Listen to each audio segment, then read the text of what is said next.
अब हम भारतीय संविधान के भाग 2 यानी नागरिकता सिटीजनशिप को सरल और क्रमबद्ध तरीके से समझते हैं।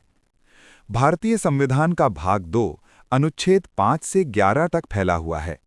इन अनुच्छेदों में ये बताया गया है कि संविधान लागू होने के समय कौन भारतीय नागरिक माना जाएगा। सबसे पहले आता है अनुच्छेद 5। ये उन लोगों से संबंधित है जो 26 जनवरी 1950 को भारत में रह रहे थे। जन्म, माता-पिता या कम से कम 5 वर्षों के निवास के आधार पर उन्हें भारतीय नागरिक माना गया।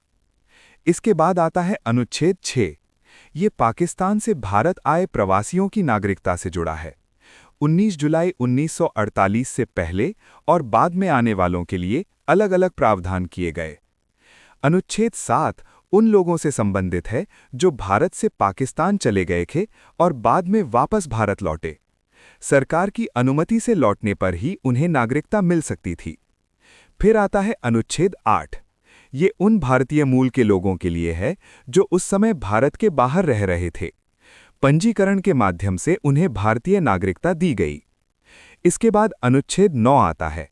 ये स्पष्ट करता है कि भारत द्वैध नागरिकता को स्वीकार नहीं करता।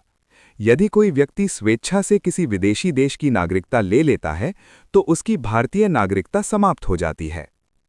अनुच्छेद 10 ये बताता है कि जो व्यक्ति इन प्रावधानों के अंतर्गत भारतीय नागरिक बने, वे आगे भी नागरिक बने रहेंगे जब तक संसद कोई कानून न बनाए।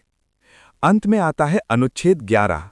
ये संसद को ये अधिकार देता है कि वो नागरिकता से संबंधित कानून बना सके, जैसे नागरिकता अधिनियम 1955।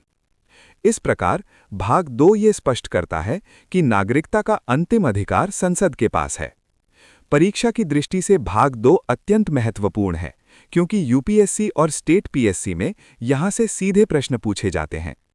यदि आप भारतीय संविधान को अनुच्छेद 1 से 395 तक सरल, शॉर्ट और एग्जाम ओरिएंटेड वीडियो में सीखना चाहते हैं तो चैनल को सब्सक्राइब जरूर करें।